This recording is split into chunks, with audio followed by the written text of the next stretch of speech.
Hello everyone. Today we will discuss lesson number 5th history, and today we will discuss on topic reign of Shahjahan. Shahjahan के time period की हम discuss करेंगे। Shah Jahan audience hall was specially constructed to resembles a mosque। इनका जो hall था वो एक विशेष प्रकार से जैसे मस्जिद होती है उसकी तरह बनाया गया। The pedestal on which his throne was placed was frequently describe as the qibla. जो इनका सिंहासन था जिस पर इनका जो थ्रोन ताज रखा जाता था उसको किबला की डायरेक्शन में बनाया गया। अब किबला क्या है? एक डायरेक्शन है जिसमें जो मुस्लिम लोग प्रेयर करते हैं या नमाज पढ़ते हैं, इनका फेस किबला की साइड में होता है। Since everybody faced that direction when court was in session, तो जो शासक थे शाहजहाँ वो सोचते थे कि जब राजा का दरबार लगे तो सभी का फेस इस दिशा की ओर हो। The idea of the king as a representative of God on the earth was suggested by these architectural features। और इन जो वास्तुकला का प्रयोग किया गया उनकी विशेषताएं क्या हैं कि इसमें राजा को भगवान के प्रतिनिधित्व के रूप में दर्शाया गया है। The connection between royal justice and imperial court, यानी जो राजशाही दरबार था और शाही परिवार, इनका जब दरबार लगता था किसके टाइम पीरियड में? शाहजहाँ के टाइम पीरियड में। In his newly constructed court in red fort eight Delhi, जो दिल्ली में लाल किला है उसमें इन्होंने जैसे कि दरबार लगता था उसमें कोर्ट बनवाई। Behind the empress throne over a series of pietra dura, तो उसके पीछे जिस पे राजा बैठते हैं उसमें क्या था? एक पिटराडोरा जिसको कहा गया है, उसमें मोर किया करते डायमंड जड़ित ये चित्रकारी थी। Inlays that depicted the legendary Greek god Orpheus playing the lute. इसमें जो ग्रीक के भगवान जो अपने भगवान को ऑर्फेंस जो हैं उनको वीणा बजाते हुए उसमें दिखाया गया है।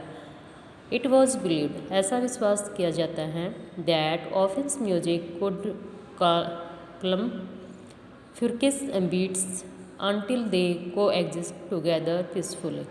ऐसा भी विश्वास किया जाता है कि जब ऑर्फेंस म्यूजिक बजाते थे तो जो आक्रामक पशु थे, मतलब पशु क्या है, कई बार आक्रामक दिखाई देते हैं, दूसरे को मारना दौड़ना ऐसे उछल कूद करते हुए दिखाई देते हैं, तो ये कहते हैं कि जब ये ऑर्फेंस वीणा बजाते थे तो ये सभी पशु उनकी आवाज़ सुनकर इकट्ठा हो जाते थे शांतिपूर्वक तरीके से।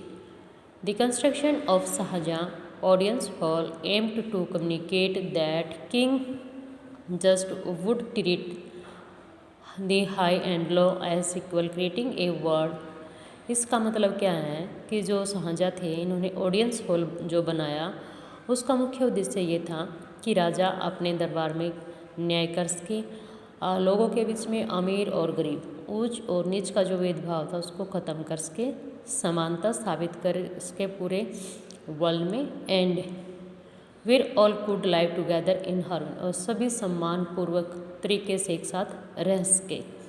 इन the early years of his reign, अपने टाइम पीरियड के पहले साल में Shah Jahan capital was at Agra, इसकी राजधानी आगरा थी। A city where the nobility has constructed their homes on the banks of the river Yamuna. इनके जो मतलब जाने पहचाने लोग थे नोबेलिटीज़ के, उन सभी ने यमुना नदी के किनारे अपने घर बनाना स्टार्ट कर दिए। These were set in the midst of formal gardens constructed in the Charbagh format, और इन्होंने जो गार्डन बनाया जो चारबाग वाला था उसकी तरह ही इसको बनाया गया, लेकिन ये क्या था? मिड ईस्ट, मध्य में। The charbagh garden also had a variation, जो चारबाग था उसका अपना एक विशेष प्रकार, that historians describe as the river front garden, और उनको क्या कहा इतिहासकारों ने? नदी तट बाग भी कहा है। इन the dwelling was not located in the middle of the Charbagh, लेकिन इनमें क्या है, चारबाग बीच में नहीं दिखाई देते थे, बट एट इट्स एज, उसके किनारों पर, close to the river close to the bank of the river, जो नदी है उसके किनारों के पास जो बाग बनाए गए थे। लेकिन चारबाग में क्या थे, बीच में उनके निवास स्थान होते थे, लेकिन ऐसा यहाँ पर नहीं था। यहाँ इनके निवास स्थान नदियों के किनारे बनाए गए। Shah Jahan adopted the river front garden in the layout of the Taj Mahal. Shah Jahan ने इसको स्वीकार कर लिया था कि जो नदी तट बाग हैं जहाँ पर क्या है, ताजमहल बना। द गार्डनिस्ट architectural accomplishment of his reign, जो वास्तुकार थे इन्होंने इसको उसमें समाहित किया, जैसे कि इस पिक में भी आपको दिखाई गया है।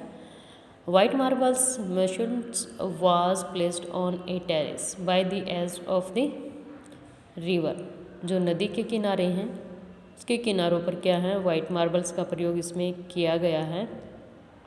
Garden was to the south, और जो बाग था उसके साउथ में, किसके साउथ में, ताजमहल के। और जो ताजमहल है ये 1643 में बनकर तैयार हो गया था। और किसने बनाया था, शाहजहाँ ने। तो इसमें आप देखोगे कि पूरे में वाइट मार्बल का प्रयोग किया गया है। गार्डन भी इसमें बनाए गए हैं, 4 साइड में रास्ता भी है आने जाने के लिए, और पानी के यहाँ पर फव्वारे भी लगाए गए हैं। तो इस प्रकार से अपने आप में एक यूनिक आर्किटेक्चर जो है हमारे सामने प्रस्तुत है ताजमहल की। Thank you, have a nice day.